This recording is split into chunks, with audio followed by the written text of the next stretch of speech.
BTV ఇది మీ TV.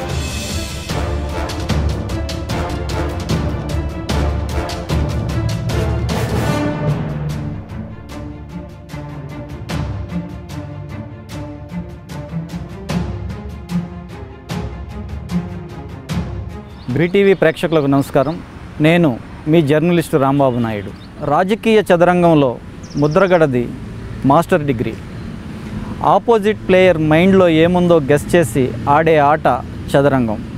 అలాంటి ఆటను రాజకీయాల్లో అవలీలగా ఆడతారు ముద్రగడ. తన ప్రత్యర్థి ఏమి చేస్తున్నాడో కాదు, ఏమి ఆలోచిస్తున్నాడో ముందే గెస్ చేయగల మైండ్ గేమ్ ముద్రగడది.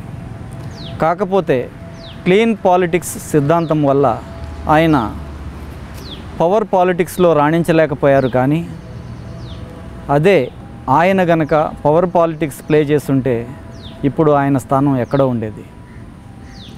అలాంటి ముద్రగడ రాజకీయాల్లో తనదైన విధానాన్ని అవలంబిస్తూ తనవైన వ్యూహాలను ఆచరిస్తూ ఎప్పుడు పై చేయగానే ఉన్నారు. కానీ ఏ విషయంలో కూడా, పదవి విషయంలో కానీ, అలాగే టిక్కెట్ విషయంలో కానీ ఏ పార్టీకి తలొగ్గకుండా తనదైన సిద్ధాంతాన్ని అవలంబిస్తూ తనదైన మార్గంలో నడుస్తున్న ఒక విశిష్టత కలిగిన రాజకీయ నాయకుడు ముద్రగడ పద్మనాభం. ఆయన అనేక మంత్రి పదవులు చేశారు, అలాగే పార్లమెంటు సభ్యుడిగా ఉన్నారు, అలాగే అనేక సార్లు శాసనసభ్యుడిగా ఎన్నికయ్యారు కూడా.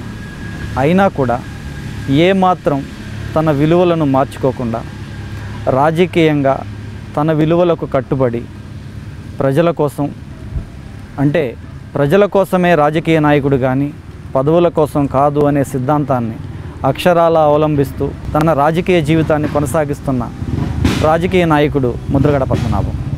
గత 2 ఏళ్లుగా కాపు ఉద్యమాన్ని ఉధృతం చేసి ఆంధ్రప్రదేశ్ ప్రభుత్వానికి, చంద్రబాబు నాయుడికి కంటి మీద కునుకు లేకుండా చేస్తున్న ముద్రగడ పద్మనాభం ఇప్పుడు తన ఉద్యమ వ్యూహాన్ని మార్చుకోబోతున్నారు.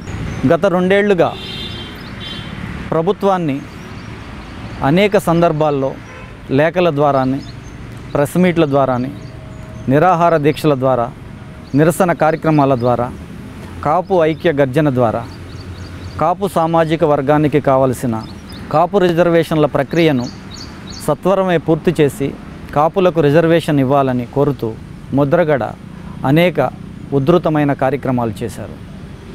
వాటికి ప్రభుత్వం స్పందించినట్టుగానే కనిపించినా సకాలంలో స్పందించకపోవడం, అలాగే ముద్రగడ వ్యూహాలకు ప్రతివ్యూహాలు రచిస్తూ ఎప్పటికప్పుడు ముద్రగడ చేస్తున్న ఉద్యమాన్ని నీరుగార్చే ప్రయత్నం చేస్తుండడంతో ఈసారి ముద్రగడ తన ఉద్యమ వ్యూహాన్ని మార్చుకోబోతున్నారు.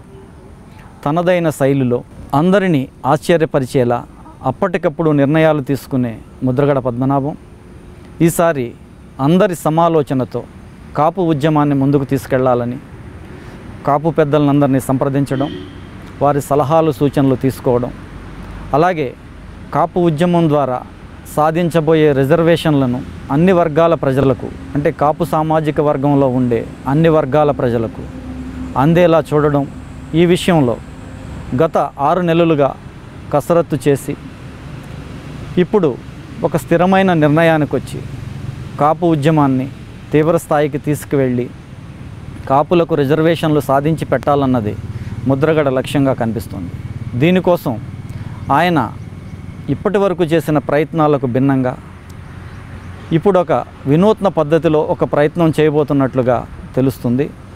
ఇదే క్రమంలో జూలై 26వ తారీఖున ఒక నిరవధిక పాదయాత్రను చేయాలని నిర్ణయించడం, దానిని ఇప్పటికే ప్రభుత్వం దృష్టికి తీసుకెళ్ళడం, చివరి లేఖగా ప్రభుత్వానికి, చంద్రబాబు నాయుడుకి ఒక లేఖ రాయడం, ఈ లేఖకు గనక ప్రభుత్వం సక్రమంగా స్పందించకపోయినా, కాపు రిజర్వేషన్ల ప్రక్రియ పట్ల ఒక సరైన నిర్ణయాన్ని ప్రకటించకపోయినా జూలై 26 నుండి కాపు సామాజిక వర్గాన్ని కలుపుకుంటూ నిరవధిక పాదయాత్రను ప్రారంభించి కాపు సామాజిక ఉద్యమాన్ని సభ్య సమాజంలోకి తీసుకెళ్తానని, దానికోసం దేనికైనా తెగిస్తానని ముద్రగడ ఇప్పటికే ప్రకటించారు. దీని పట్ల ఇప్పటివరకైతే ప్రభుత్వం ఇంకా ఏ విధంగా స్పందించలేదు. ఇక ముందు ఎలా స్పందిస్తుంది, రానున్న రోజుల్లో అంటే జూలై 26న ముద్రగడ ప్రారంభించబోయే నిరవధిక పాదయాత్ర కాపు ఉద్యమాన్ని ఏ దిశగా తీసుకెళ్ళబోతుంది, దాని వ్యూహ ప్రతివ్యూహాలు ఏమిటి అనేది మరో ఎపిసోడ్లో తెలుసుకుందాం. మీకు గనక ఈ వీడియో నచ్చినట్లయితే మన ఫ్రెండ్స్ అందరికీ షేర్ చేయండి. మీ బీటీవీని సబ్స్క్రైబ్ చేయండి ప్లీజ్.